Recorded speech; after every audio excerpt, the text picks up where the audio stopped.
Notre premier invité est Johan Fournil, directeur de la communication et des partenariats chez M2I, spécialiste des phéromones pour la protection des cultures. Bonjour Johan. Bonjour. Merci beaucoup de nous accompagner aujourd'hui dans Smart Impact.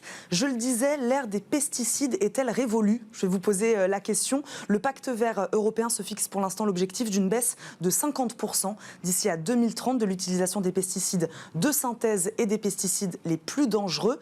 Les phéromones donc pourraient donc bien être une alternative. Première question, Johan Fournil, est-ce que la fin des pesticides, on y croit? On y croit vraiment? Alors, deux choses.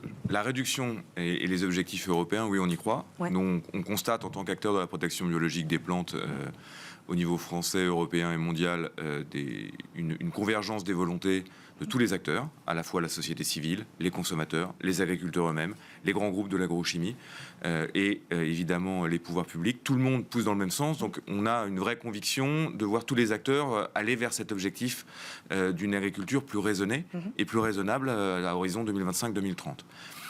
Cela signifie-t-il pour autant l'arrêt définitif des pesticides ? Pas forcément, et c'est pas forcément un réel problème. C'est-à-dire que nourrir une population croissante avec des surfaces agricoles stables ou en réduction exige quand même de maintenir et de préserver des rendements. Donc, ce qui est important, c'est pas forcément un arrêt immédiat de tous les produits de traitement de synthèse, mais plutôt de réserver leur usage lorsque cela est absolument nécessaire, de réduire les quantités, de ne plus avoir recours à ces produits-là systématiquement sans analyse préalable de la situation sanitaire de la plante ou de la culture, et de pouvoir au contraire combiner ces solutions-là avec des solutions plus responsables, plus durables, biologiques, ce qu'on appelle les solutions de biocontrôle, auxquelles M2I contribue avec ses phéromones. Donc une solution plutôt complémentaire, plus que qui viendrait remplacer en tout cas les pesticides dans un premier temps. Exactement, on parle d'agriculture et de solutions combinatoires et d'agriculture raisonnée, où on va mélanger des solutions conventionnelles en réduisant l'impact et en les réservant à des situations de crise.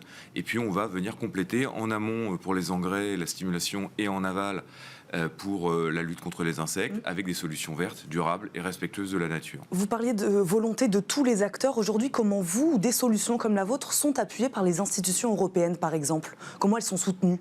Alors, elles sont soutenues de plusieurs manières. D'abord, nous avons été mis en lumière pour le cas particulier de M2I par le prix des entreprises pour l'environnement, le Business Award for Environment de la Commission européenne il y a quelques années.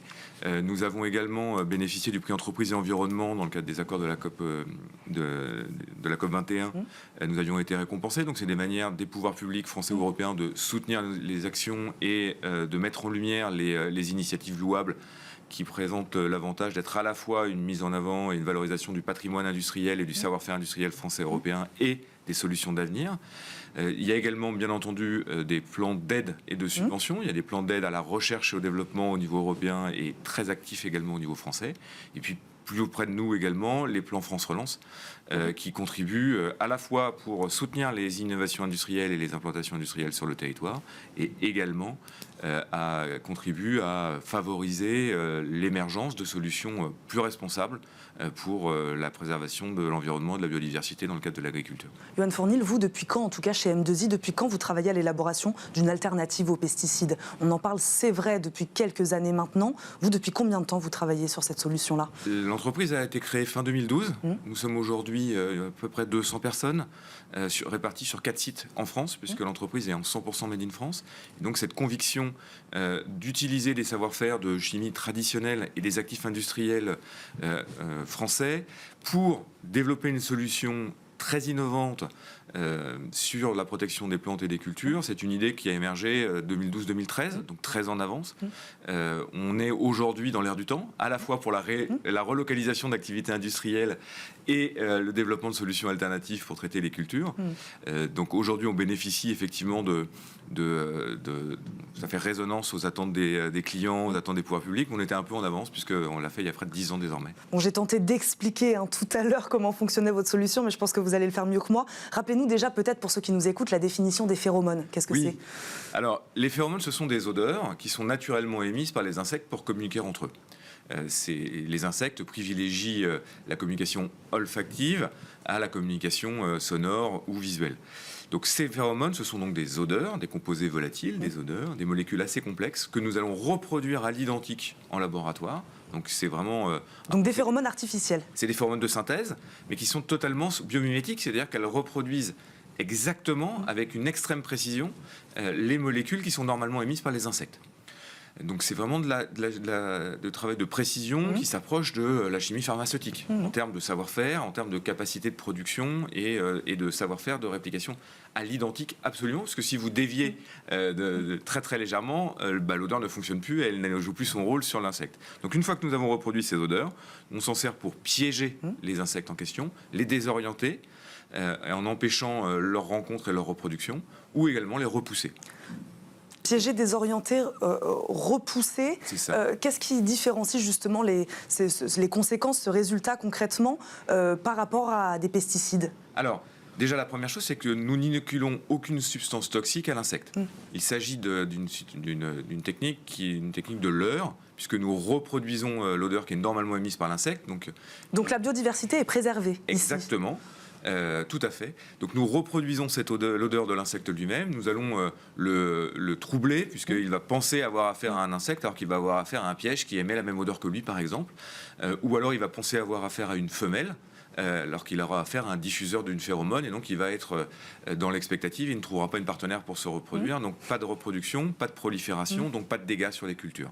Voilà comment ça fonctionne. Les atouts, vous les avez évoqués tout à l'heure, c'est avant tout une solution verte, donc totalement biomimétique, je l'ai dit, réplication absolue de la nature. Pas d'impact carbone ?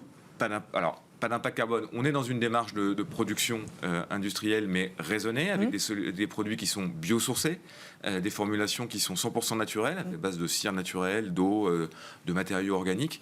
Donc pour justement être cohérent et fabriquer de manière responsable des produits qui seront responsables dans leur usage.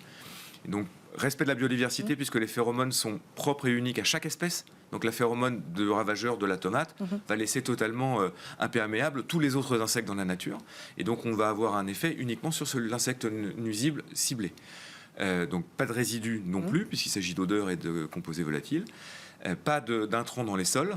Et des toutes petites quantités sont nécessaires. Pour vous donner un ordre d'idée, nous sommes environ à 100 grammes par an et par hectare pour traiter une culture comme la vigne ou la pomme.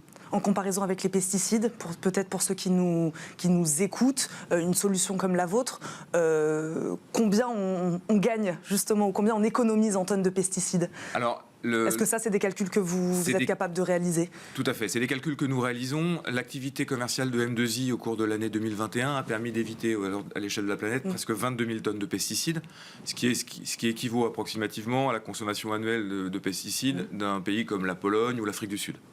Donc une solution qui dure longtemps, il nous reste 1 minute 30, le temps passe très très vite.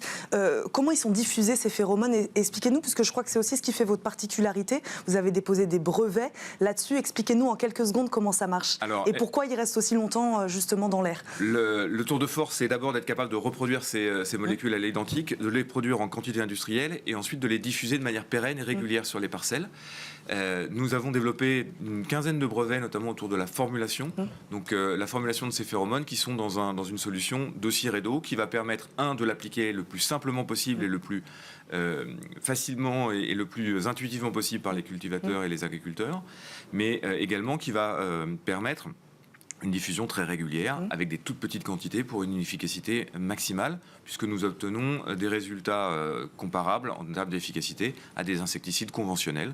Et ces produits permettent de traiter à la fois les plantes de votre jardin, mais également les forêts. On a notamment un produit un peu ludique à base pour lutter contre la chenille processionnaire du pin, où la phéromone est dans une petite bille de paintball et tirée avec un pistolet à air comprimé.